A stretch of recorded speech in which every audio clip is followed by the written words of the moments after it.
All right, welcome back, everybody. If you can hear my voice, then if you can see my screen, please type yes on the chat box.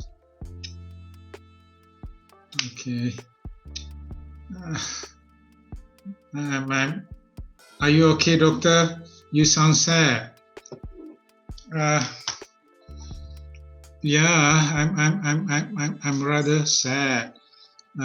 Before I forget anything, have I ever told you a story about how difficult it is to make friends when you are older like me? Have I ever told you that story? That when you get older like me, it is very difficult for you to make friends. Consider this as unsolicited advice from me to you. You're still young. You need to cherish the friendship that you have now. The friendship that you make in university is going to last a lifetime.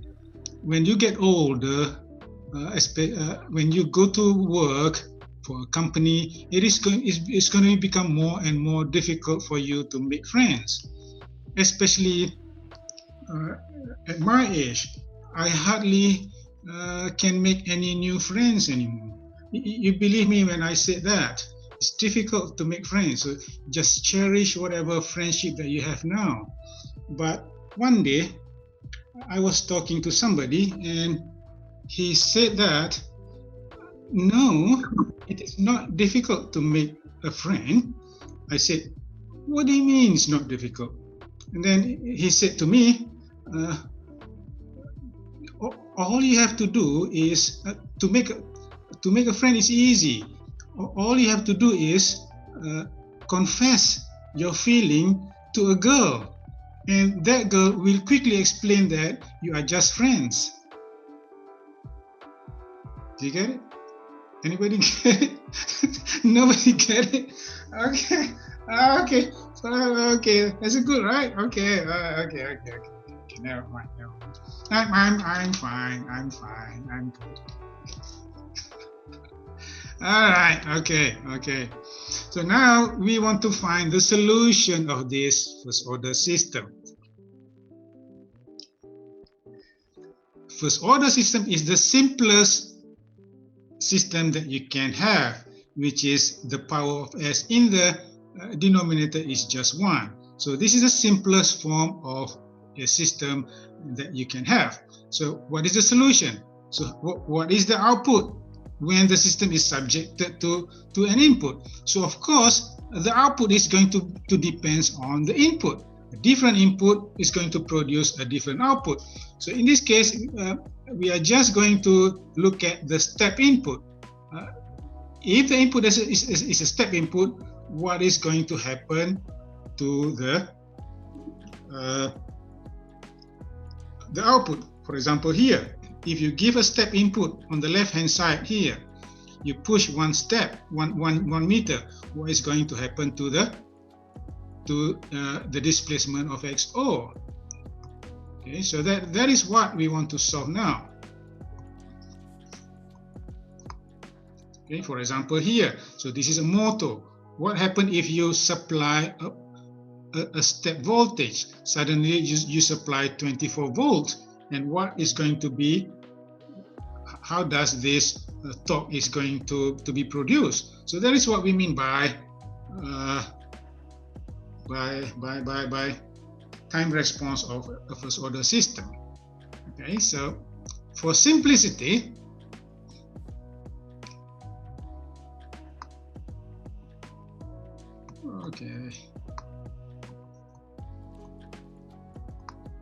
for simplicity, this is the transfer function, k divided by k plus ts, where k and t are just constant.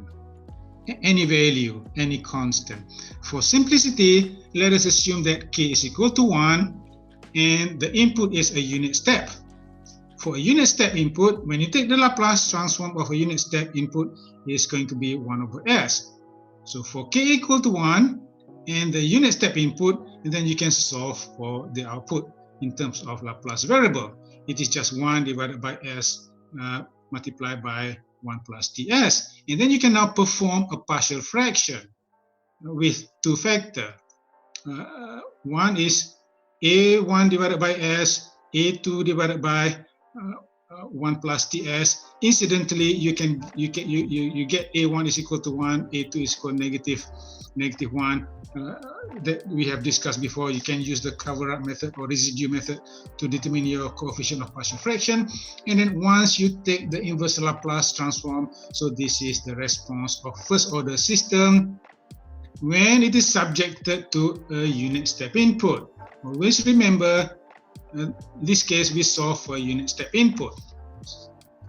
And then you can start replacing the time t any value you like. For example, t is equal to capital T. So capital T is just a constant. T is time, is the time variable t. So when time is equal to capital T, which is the time constant, so you can now compute the value of XO. So for any value of time t, you can now compute XO. You can now draw the response. So it's something like this. It's going to be an exponential function. So t here is known as the time constant, the capital T. The small t here represent the variable of time. Capital T is just a value. It is known as a time constant. So one time constant, the response is going to increase by 63% of the final value. So the final value is going to be 1. Eventually, the output is going to be 1, but it's going to take some time. One time constant is going to be 63%. Another time constant is going to increase by 63% of the remaining. You can value when time is equal to t. You can evaluate that. I can't remember, 90-something%. You can do that. So this is how the time response of first order system looks like. So t here is known as the time constant. So this is a solution when k is equal to 1. It's for simplicity.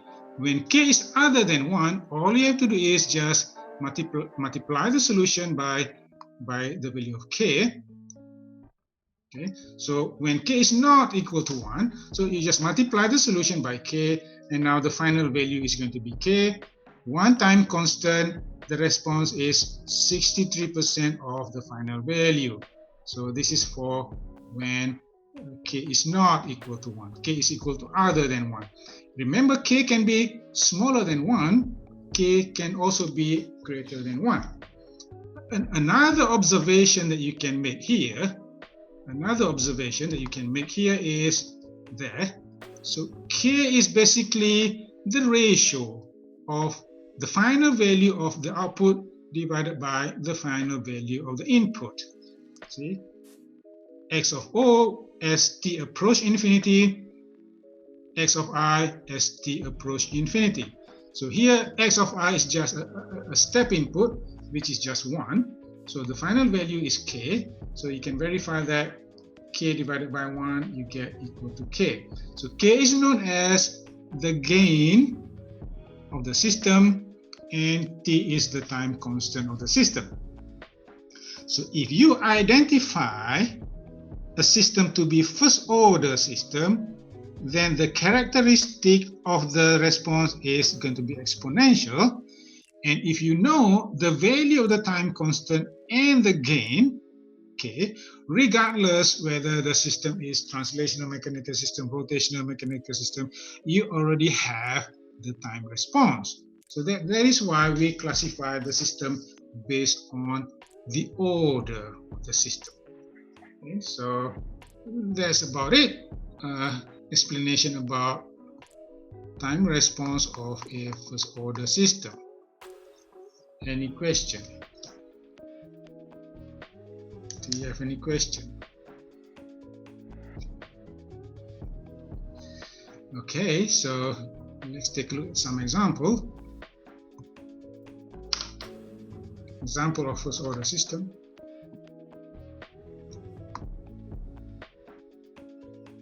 All right, so here example 1. So the transfer function which relates the input voltage and the output torque of a DC motor, which is controlled by the field winding, field voltage, can be approximated by first order system. The transfer function which relate the input voltage V and output torque tau of a DC motor is represented by a first order transfer function. A time response test with a 6-volt input voltage resulting in a steady state output torque of 20 Newton centimeter, and it took 0.4 seconds to reach 12.6 Newton centimeter. Obtain the transfer function of the motor. Again, there is a story behind this example. I can't remember what year was it, but I bought a DC motor. No, this is not a joke. No. This is a serious story. Don't worry about it. But this is a real story. Back then, I bought a DC motor, and when I called the supplier to know the I called the supplier. Hello, this is Dr. Shafiq. I just bought a DC motor from your company. Can you provide the transfer function for the motor? And then the guy on the other end of the line quickly said, transfer what? I said, can I know the transfer function? What transfer function? They don't even know what transfer function is. So I have to conduct an experiment to get the transfer function. So this is the experiment that I conducted. Supply 6 volt to the motor and observe the output torque as a function of time. Then I get this result. So from here we can now obtain the transfer function of the motor. All right, so let's go to my solution here. Yeah, all right. So this is the motor. So you supply a voltage and then you're going to get output torque. So in that experiment, I supply 6 volt of DC motor. So 6 volt here can be considered as a step input from 0 to 6, immediately from 0 to 6. So this is called a step input with a magnitude of 6. And then I observe the output torque using some computer measurements. So this is what I get. The final value is 20 Newton centimeter. So it takes 0.4 seconds to reach 12.6. So basically, this is a first order response. And then, luckily, so most of the time we are not that lucky, but here we are lucky enough. So we might actually need to use. So we might actually need to use this one day. Most of what you learn, in university is just how to solve the problem. For all intent and purposes, you might never encounter this problem again ever in your life. But we are teaching you how to solve a problem. When you know how to solve a problem, you are resourceful, like here. So I have to be resourceful. I cannot depend on somebody who don't know, and therefore I conduct an experiment. We are just teaching you how to solve a problem. Probably you might need to use this in the future. I don't know. Okay, so if you take 12.6 divided by 20, so that is exactly 63%. So now, 12.6 divided by 20, so that is 0.6. So that is about 60% of the final value. So we can approximate that the time constant of the motor is 0.4 seconds. That is time constant. So the gain is the final value of the output divided by the final value of the input. So input is constant 6. The final value of the torque is 20. So 20 divided by 6, you get 3.33. Now you have the time constant and the gain. You can now approximate the transfer function. So the transfer function of the first order system is k divided by 1 plus ts. So 3.33 divided by 1 plus 0.4s. So this is a real story. I cannot make this up. Do you have any question?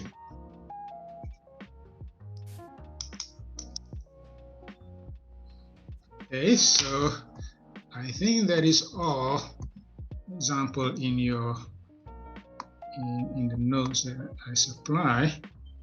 So this is already a response of a second order system. I don't want to talk about second order today. Okay, I don't want to talk about second order system today. I'm just going to stop at first order. Now I'm going to show you the difference between the closed loop and the open loop response of a first order system. All right. So example of a closed loop first order system. But by the way, have I told you the story about my wife? Have I told you a story about my wife? She's always watching over me. This is, I can't remember when was it. Probably I was still young, in my late 20s, I guess. So one weekend, I went out with my friends. I was doing my PhD back then. And one weekend I was stressed out, so I asked a few of my friends, let's go out for the weekend. And it was probably 8 p.m., 8 o'clock at night. So me and my friends went out drinking, and we have a good time at the bar. To make the story short, all of a sudden, when I look at my watch, it is already 3 o'clock in the morning. So I was nervous. So I said to my friend, I have to get back home because my wife is going to be waiting for me. My wife is going to get very mad. And then I ran home and pull. When I get home, I look for a talcum powder and put all over my hands. And then I tried to sneak into the room. Very quietly, for some reason, my wife woke up. And then, as always, she was furious. Where did you go? She asked me. And then I said to her, oh no, I just said to her, I went out drinking with some friends. And then she said, don't lie to me. I know you went out bowling with your friend. Do you get that? No? No? Nobody laughed. Okay, forget about my stupid joke. Okay, forget about it.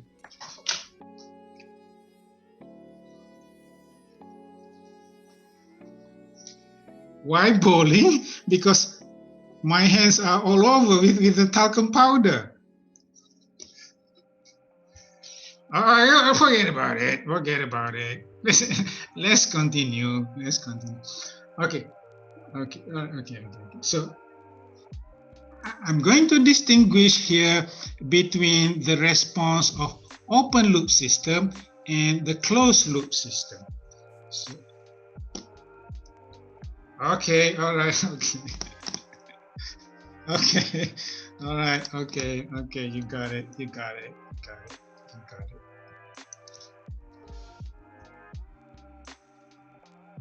I wish that we have conducted this class face to face. Then I can tell you all my one-liners. Yes. Then we can have good time. All right, so never mind. Let's go through this. So this is the open loop system. 1 divided by 1 plus ds, the open loop system, and then we can solve that. So this is the response. When you want to get the response of the closed loop system, you need to get the overall transfer function, the relationship between input and the output.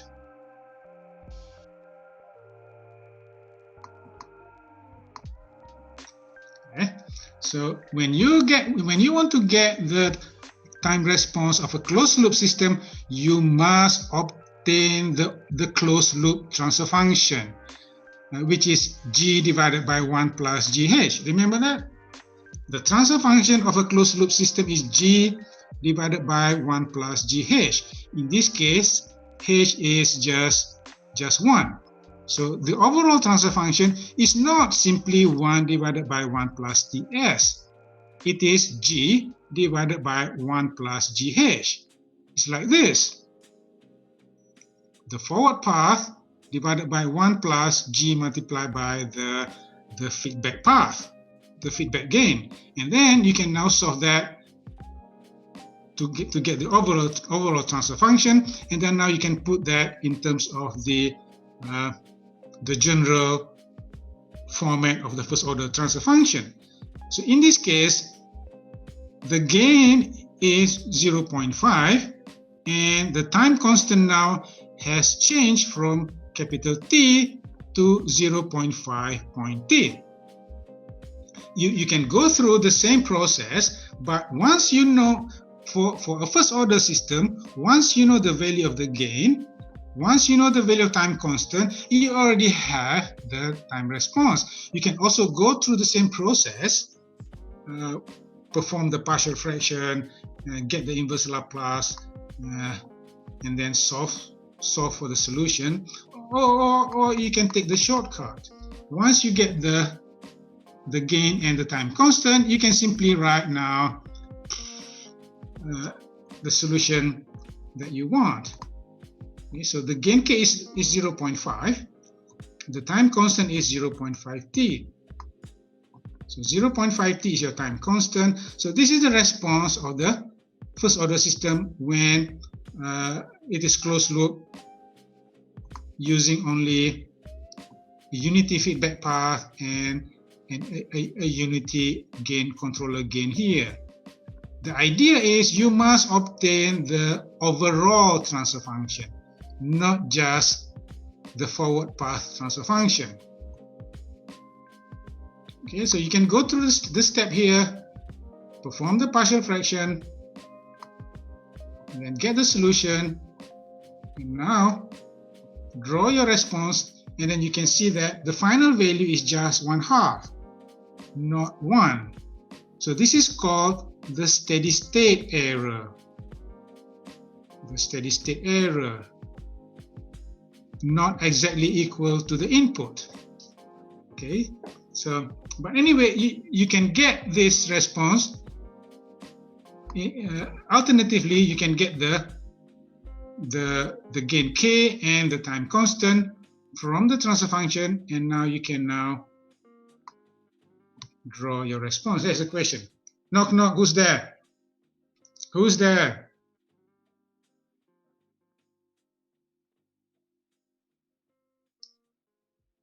Who's there? Nobody there. Come on.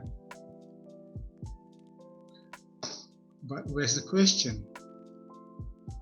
Iman. Who's Iman?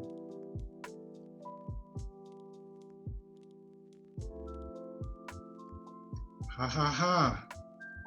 I don't get it. I don't get the joke.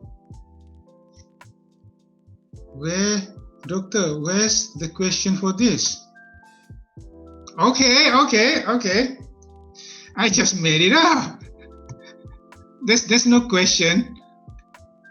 Okay. There's no question for this. Of course there's no question. This is the last example for first order system. There's no more question. I just made extra example. So this is extra example for you There's no question. There's an extra example. Just extra example. There, example 2, this is extra closed loop system. The time response of a closed loop system. This is just to caution you the difference between the closed loop and the open loop control system. Okay, there's no question for that. No question. Do you have any other question? I don't want to discuss second order system today. No, I don't want to discuss this. I'm going to save this next time. If you don't have any question, I'm going to end the class here today.